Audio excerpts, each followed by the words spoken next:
వామ్మో గంజాయి దీని దూరంగా ఉండండి. రేంజ్ డీఐజీ శ్రీ గోపీనాథ్ జెట్టి IP.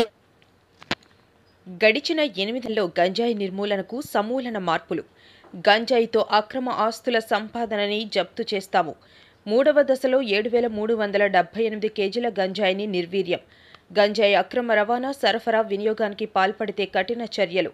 Range DIG Shri Gopinath జెట్టి ఐపీఎస్.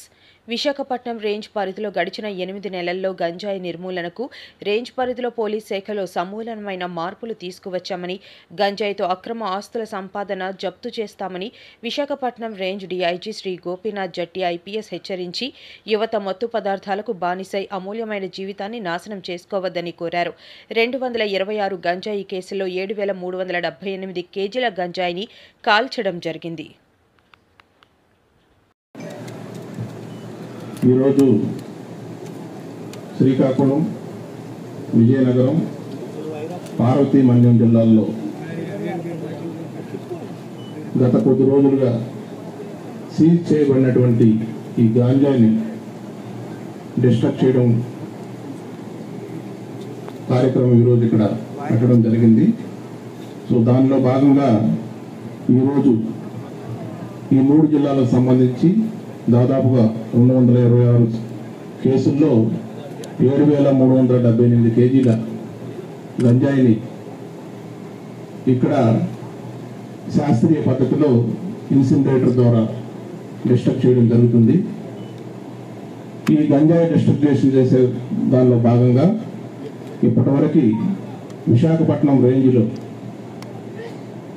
ఈ సంవత్సరం జనవరి నెలలో మనం అనకాపల్లిలో పరవాడలో ఉన్నటువంటి ఇండస్ట్రియల్ ఎస్టేట్లో ఉన్న ఇన్సినరేటర్లో మొదటి విడతగా 34,085 కేజీల గంజాయి, 39 కేజీల యాషిష్ ఆయిల్ని మొదటి దశగా డిస్ట్రక్ట్ చేయడం జరిగింది. అది అనకాపల్లి జిల్లాకు సంబంధించింది. రెండవ దశలో ఫిబ్రవరిలో 30,075 కేజీల డ్రైడ్ గాంజా, 25.5 కేజీల ఆశిష్ ఆయిల్ని ఏఎస్ఆర్ జిల్లాకు సంబంధించినటువంటి సీజుడు గాంజా అండ్ ఆశిష్ ఆయిల్ని ఫిబ్రవరిలో డిస్ట్రక్ట్ చేయడం జరిగింది. ఇది 3వ దశగా మిగతా 3 జిల్లాల్లో సీజ్ చేయబడినటువంటి గంజాని ఈరోజు డిస్ట్రక్ట్ చేస్తున్నాము.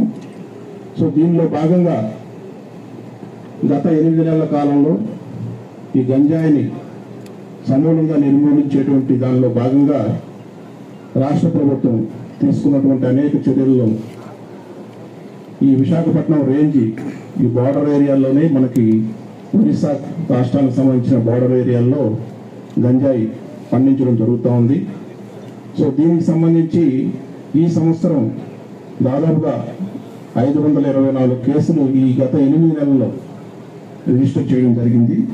దానిలో 31,768 కేజీల డ్రైడ్ గాంజాని, అదేవిధంగా 12 కేజీల హ్యాషిష్ ఆయిల్ సీజ్ చేయడం జరిగింది.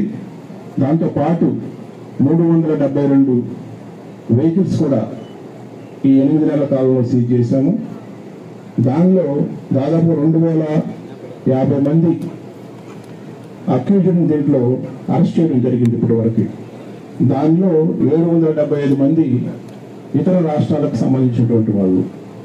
ఇది ఈ 8 నెలల కాలంలో విశాఖపట్నం రేంజ్ పరిధిలో గంజాయి నిర్మూలనకి చేపట్టినటువంటి కార్యక్రమాల్లో భాగంగా చేసినటువంటి వర్క్. ఇది కాకుండా రాష్ట్ర ప్రభుత్వం ఇచ్చినటువంటి 100 రోజుల ప్రణాళికల్లో భాగంగా మొదటగా గంజాయి ఎక్కడైతే మనకి ఎక్కువగా పండిస్తారో ఏఎస్ఆర్ జిల్లాలో ఉన్నటువంటి 11 మండలాలు, దానికి బోర్డర్లో ఉన్నటువంటి ఒరిస్సా ప్రాంతాలు, ఆ ప్రాంతాల నుంచి గంజాయి మన ప్రాంతంలోకి ఎక్కువగా వస్తుంది. కాబట్టి ఈ బోర్డర్లో 24 చెక్ పోస్టులు ఏర్పాటు చేయడం జరిగింది. దాంతోపాటు ఈ పంట పండించడం అనేటువంటిది పూర్తిగా అరికట్టాలి కాబట్టి పోయిన సంవత్సరం జూలై ఆగస్టు నెలల్లో సోయింగ్ సీజన్ ఉండడం వల్ల ఆ టైంలో రైతులకు ప్రత్యామ్నాయ పంటలు ఏర్పాటు చేస్తే ఈ గంజాయి సాగు వైపు చూపుకునేటువంటి దాంతో దాదాపుగా 11,000 మంది రైతులకి 12,000 ఎకరాల్లో